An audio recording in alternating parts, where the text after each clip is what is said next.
There are not many people in the world today that do not know the name Titanic. The name carries monstrous weight because it was a vessel that carried 1,500 people to their deaths on a cold April night in 1912, over a century ago. You have been told that the ship was deemed unsinkable. You have been told that there were too few lifeboats on board. But have you been told that the Titanic may not have been the ship to take her maiden voyage that month? Rather, she was left docked while her sister was sent into the abyss of the horizon, never to return again.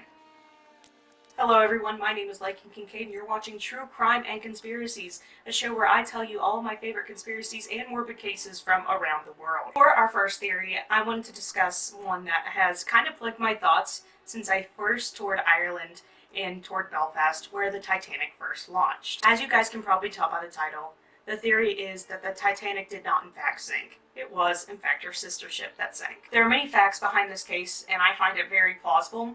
And of course, we're going to get into all the evidence soon, but honestly, this is one of my favorite theories, and I can't wait to share it with you guys. Let's get into the history behind the Titanic, and then we'll delve into the theory. The Titanic and her sister ships, the Britannic and the Olympic, were built by the White Star Line. The White Star Line was seemingly in a race to see who could build the fastest and most luxurious ships of the time. Commission on the Titanic started in 1909, along with their sister ship, the Olympic and the Britannic. Work continued on the three ships for 2 years. Finally, on May 31st, 1911, the Titanic was unveiled, and it was deemed unsinkable right off the bat. The Titanic was the largest ship of her time. She was 882 feet long, which was huge for 1911. Despite her unsinkable reputation, workers said right off the bat that they knew something would be wrong. It turns out some of her bulkheads were not tight enough to keep her watertight reputation.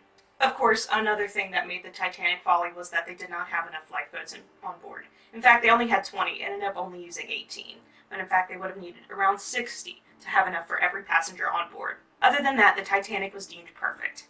A few months after the Titanic had her inaugural launch, the RMS Olympic was out sailing. It ended up in a race with the HMS Hawk, a warship.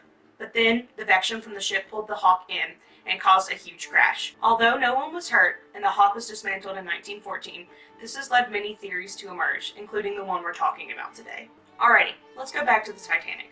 On April 10th of 1912, the Titanic commenced its maiden voyage across the Atlantic. Over 2,240 people boarded the ship, including some of the world's most elite. Now, on that day, there was a small coal fire underneath the Titanic.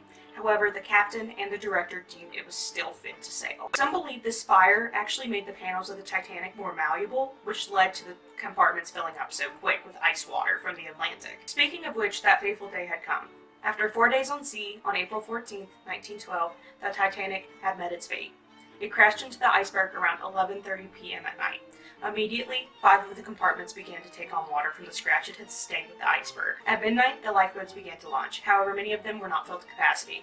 Many of the 60-person lifeboats only had 28 people or so on board. There was even a boat called the Millionaire's Boat, which had many of the Titanic's staff and some of the most elite people on board. Officially, at 2:20 a.m. on the morning of the 15th, the Titanic had sunk, leaving 1,500 people without their lives and only 705 survivors of the worst maritime crash in history. After this crash, the White Star Line lost not only tons of money to lawsuits, but they also lost the sister ship, the Britannic, after it struck a landmine during World War I. However, one of the sister ships actually survived for a long time.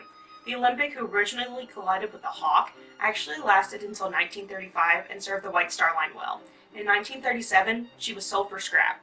Yet, some are starting to wonder, how come the ship that sustained so much damage during the first disaster of the White Star Line got to live the longest? Well, this theory may suggest that she was actually the one at the bottom of the ocean on that fateful April 1912 night. So we all know after the HMS Hawk collided with the Olympic that the White Star Line faced so much debt. They had to find some way to recoup it. What other way than insurance money?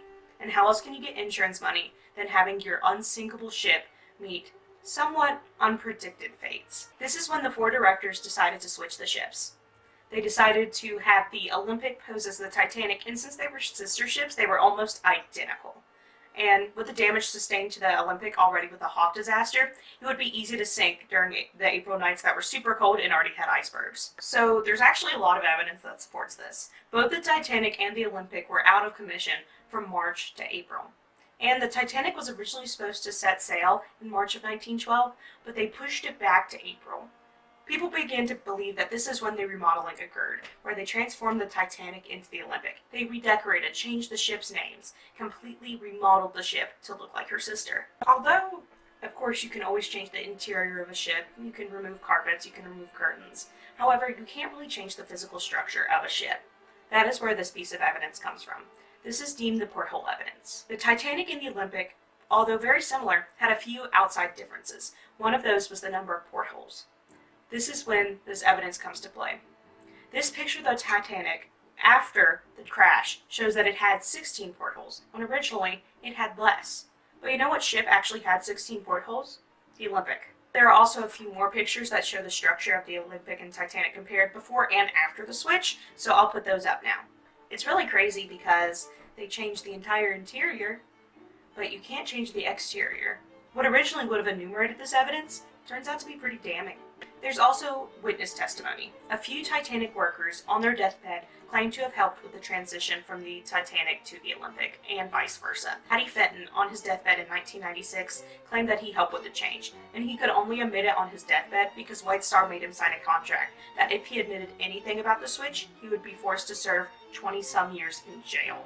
One of the elites that knew about this plan was J.P. Morgan, a name we're all pretty familiar with today. On the morning of, J.P. Morgan fell ill and said he could not go on the voyage of the Titanic. Some believe that this was because he knew it was going to sink. The morning of the voyage, he had 7 of his bronze statues removed from the Titanic. Perhaps he knew that the ship was meant to hit an ill fate.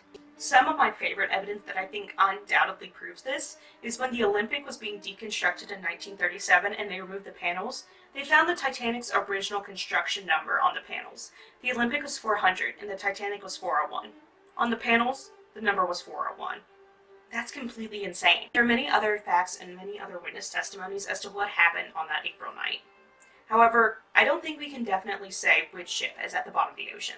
I don't think we can rule out that the Olympic is out there either. I hope you guys liked the video, and if you did, please leave a like and also subscribe to JCTV for more content like this. Next time, we're going to be delving into one of my favorite areas of conspiracies, extraterrestrials, and actually some really recent evidence that might prove their existence. I hope to see you guys there.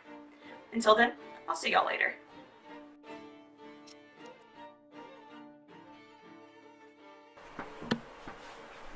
Where's my phone? Oh Lord, I need that. Where's my phone? Okay, there's the Pop-Tart. Oh, my phone's right there. Okay. Shalom. Guess we'll start this now. Oh, I need to do soundproofing. Crap. Ah. Oh, we gotta turn it down. We gotta turn it down. They could be talking in the background. Now let's chill. Can you guys see that? If we boop, boop, boop, boop. Let's go ahead and get started. Let me pull up my script. Why did I run out of breath? Okay.